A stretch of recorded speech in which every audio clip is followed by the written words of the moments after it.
Louvado seja nosso Senhor Jesus Cristo. Nós vamos dar continuidade à nossa reflexão da catequese sobre o livro do Gênesis. Vamos trabalhar o capítulo 6, somente 2 versículos, do versículo 1 a 2. Nosso 32º encontro, o auge da corrupção. Então vamos ver só esses 2 versículos aqui na leitura. Capítulo 6, versículo 1 a 2.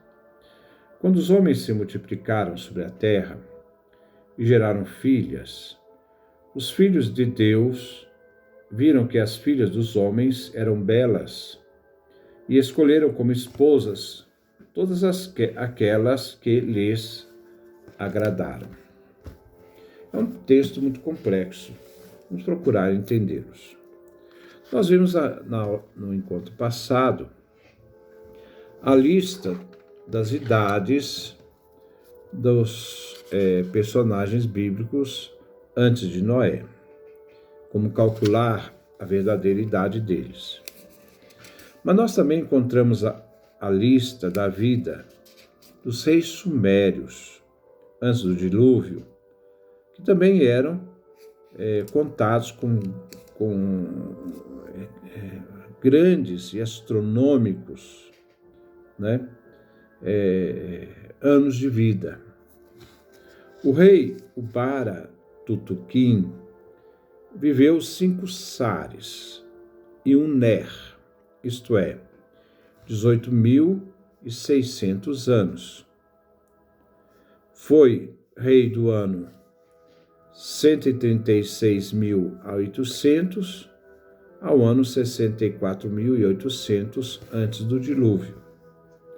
O rei Sucurlã viveu 28.800 anos.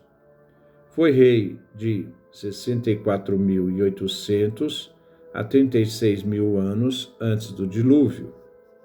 O rei Zinsudu viveu 36.000 anos até o dilúvio. A enchente passou e terminou o tempo dos reis antes do dilúvio, como também aconteceu na tradição bíblica. Os cálculos são simbólicos. Do mesmo jeito, os cálculos da lista dos patriarcas bíblicos antes do exílio. Depois do dilúvio, a idade dos homens começam a se encurtar, diminuir. O sistema de cálculo se torna diferente em relação àquele sistema de cálculo antes do dilúvio. Se observamos as outras listas, tanto dos patriarcas bíblicos e sumérios pós-dilúvio, não trazem mais estes anos astronômicos. O capítulo 6 é narrado na Sagrada Escritura, a narração do dilúvio, do mesmo jeito também como é narrado pelos escritos sumérios. Nós vemos lá a epopeia de Gilgamesh. Como lemos agora para vocês, e refere ao dilúvio na literatura suméria, Utnapishtim, corresponde então ao Noé da Bíblia. Utnapishtim vem revelado que aconteceria um grande dilúvio e que, se pedia então para que ele construísse uma barca e que dentro desta barca deveria estar animais, porque a divindade, no caso suméria, queria bem ao ser humano e não queria que fosse eliminada a vida na face da terra. Nós encontramos esse texto do dilúvio narrado pela literatura suméria.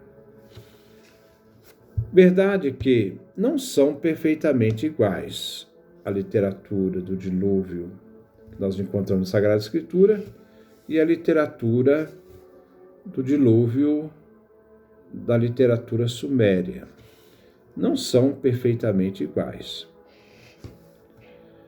Outra coisa que se deve destacar: a crítica dos estudiosos alternativos ama apegar-se para negar a inspiração divina da Bíblia.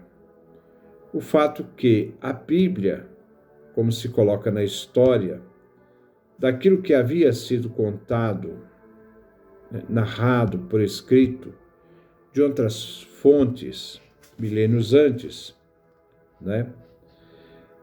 faz com que, no caso deles, eles consideram a Bíblia, não como inspirada por Deus, pois já existiam textos antigos, mais antigos que os textos bíblicos, que falavam sobre o dilúvio. Esta é uma noção errada, tendenciosa, porque antes que fosse inventada a Escritura, os homens transmitiam a história, mitos, lendas, de forma oral, e não através da literatura da escrita. Alguém deve ter transmitido essa história aos seus descendentes sucessivos, de forma oral. E essa história progrediu e difundiu em todo o mundo, de geração em geração. Quando o povo da antiguidade, mais desenvolvido, inventou a escrita, terminou então de colocar por escrito o que antes vinha narrado oralmente. Foi muito tempo depois que a tradição oral foi colocada em livros, em textos escritos. E foram os sumérios os inventores da escrita. Eles inventaram há 4.000 anos antes de Cristo. Os egípcios inventaram a escrita há 3.000 anos antes de Cristo. Consequentemente, os judeus fizeram com que uma tradição oral fosse colocada por escrito. E aí aparece a versão hebraica dessa tradição oral, antiguíssima. Isso não quer dizer que os judeus usaram o texto mesopotâmico para o seu texto, mas que os judeus e sumérios condividiam entre si uma única tradição comum, muito mais antiga que a inscrição do texto escrito. Como os sumérios foram os primeiros a colocar em escrito a história do dilúvio, não quer dizer que o redator da Bíblia depois copiasse a tradição suméria. Não. Os sumérios tiveram primado porque inventaram primeiro novamente a escrita. E os judeus, bem depois, porque a escrita, existia um paleo-hebraico, mas a escrita hebraica mesmo foi criada na época de Davi, no ano 1000 a.C. Aquela que temos da Bíblia é inspirada por Deus, enquanto aquela história do dilúvio dos sumérios refere ao fato daquilo que houve. A Sagrada Escritura quer expor a partir de Deus como as coisas aconteceram. A escrita da Suméria não é a questão entre o homem e Deus, mas entre o homem e várias divindades. Temos uma divindade que se irrita contra os seres humanos e envia o dilúvio, enquanto outra divindade, que tem misericórdia dos homens, dá o aviso e salva a humanidade. Existem semelhanças, mas que de fato, ao ver os detalhes, que se distinguem um do outro. Primeiro versículo do capítulo 6, versículo 1. Quando os homens se multiplicaram sobre a terra e geraram filhas. Explica o motivo pelo qual Deus envia o dilúvio. Não é um elemento natural e fortuito, mas foi algo programado por Deus mesmo.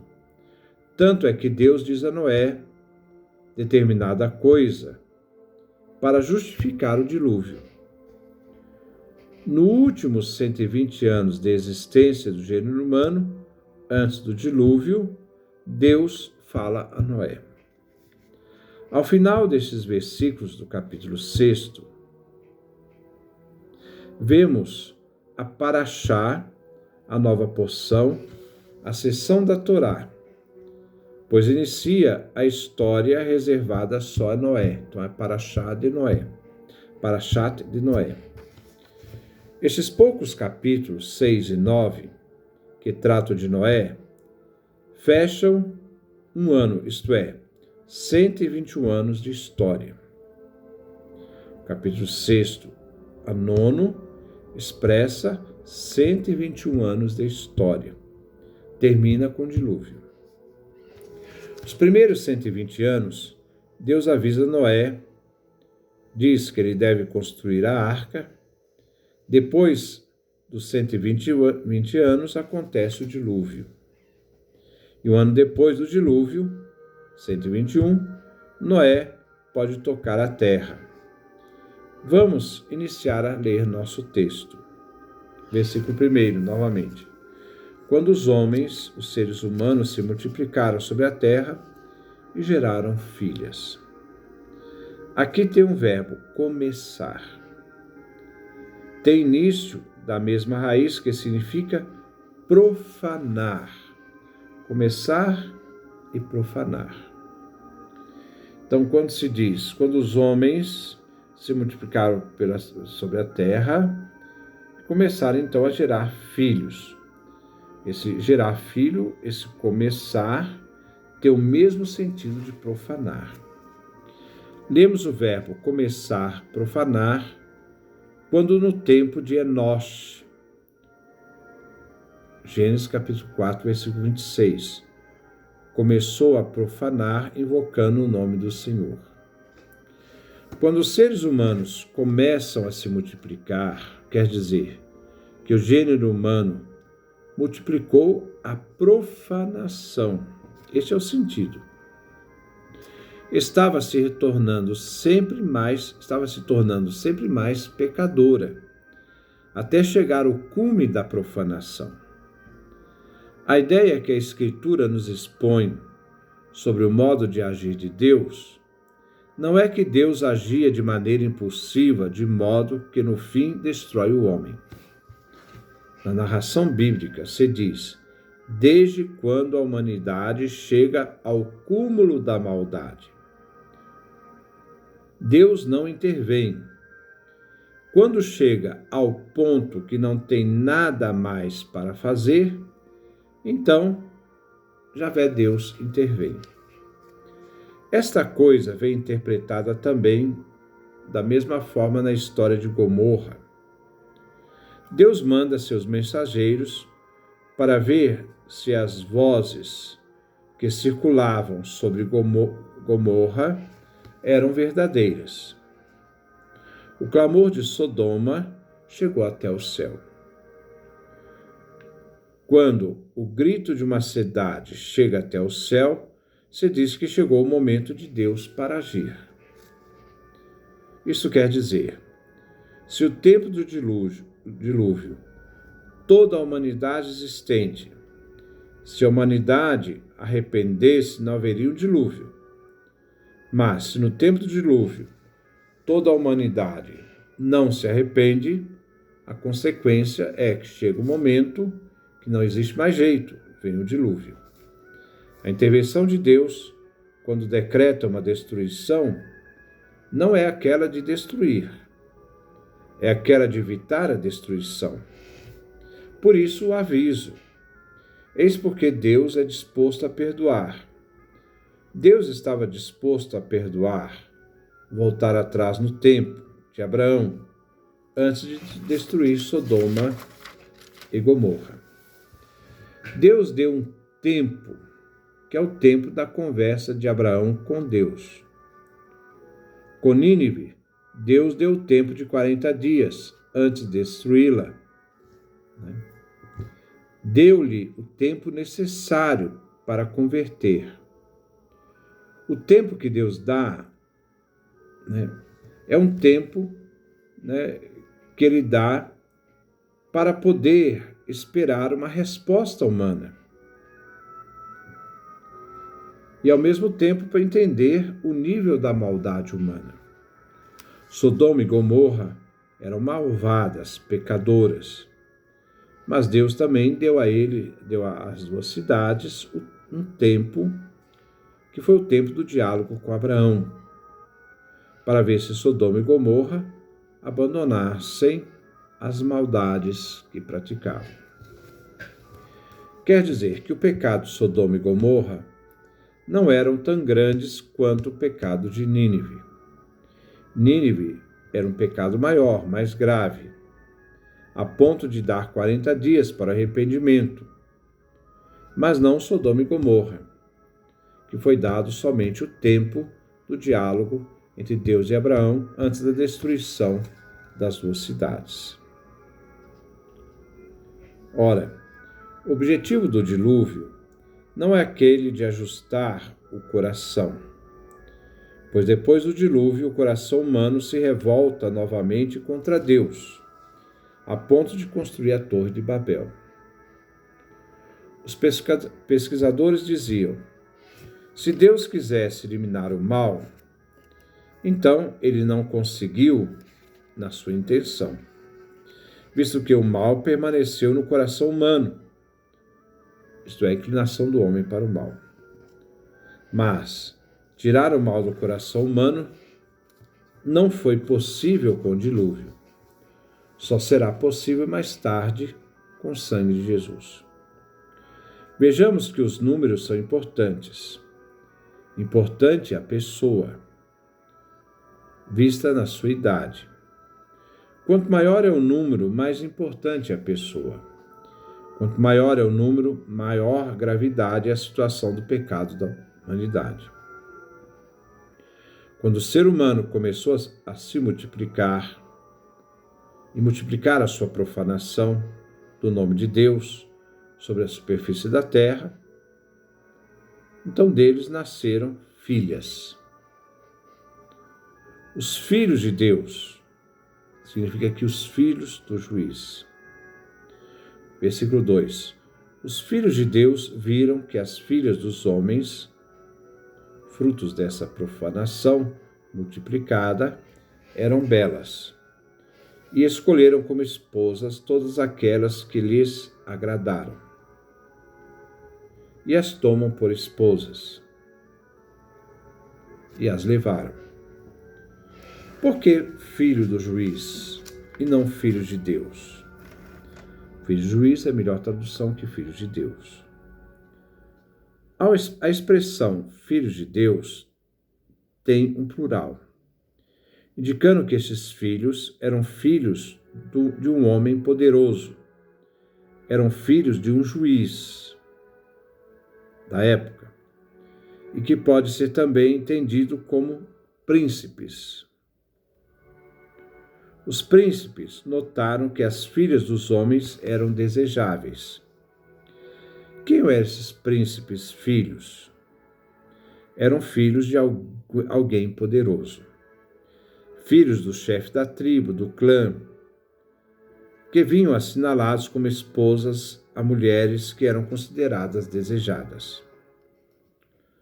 Quando a palavra desejar vem assinalada às mulheres, implica não a simples beleza da mulher, mas uma beleza particular de obter, então, atenção. A atenção dos filhos dos juízes, chefes dos clãs. Tovot, feminino, vem de Tov, bom. Significam que essas mulheres se maquiavam de modo particular. Então, eram mulheres que se maquiavam, né? Então, por isso a palavra Tovot, a palavra Tov, bom. E aqui vem a expressão, elas eram belas, isto é, elas se maquiavam, né, de modo particular, fazendo essas mulheres atraentes. Aqui é uma insinuação de que essas mulheres eram prostitutas. Esses filhos dos juízes, que eram filhos de gente importante, poderosos, que deveriam governar o mundo antigo, segundo o ditame de Javé, Deus, né? Nós encontramos no livro de Levítico, vemos que ao homem de Deus era proibido ter prostitutas por mulheres. Então, a partir do momento que esses filhos dos juízes tomam essas mulheres que se embelezam, se maquiavam, que eram prostitutas, essa então se torna a gota que fará transbordar. Os homens já eram corrompidos e os filhos dos poderosos se uniram em matrimônio, por meio de matrimônio ilícitos. E foi isso que fez com que atraísse a ira de Deus. Estes filhos dos potentes notaram que as filhas dos homens eram particularmente belas, maquiadas, e escolheram essas mulheres para esposas. Estes são os filhos corrompidos da humanidade. Esses filhos de Deus, como lemos na nossa tradução no português, e que quer dizer filhos descendentes de Sete. Então, os filhos de Deus, vemos que eles eram descendentes de Sete, enquanto as filhas dos homens eram descendentes de Caim. Os descendentes de Caim expressam a maldade. Os dependentes de Sete expressam a origem boa. Quando a origem boa começa a se misturar com a origem má, então chegou o momento do dilúvio. Depois nós continuamos o versículo 3 em diante. Que Deus nos dê a sua graça, a sua bênção, a sua face resplandeça sobre nós.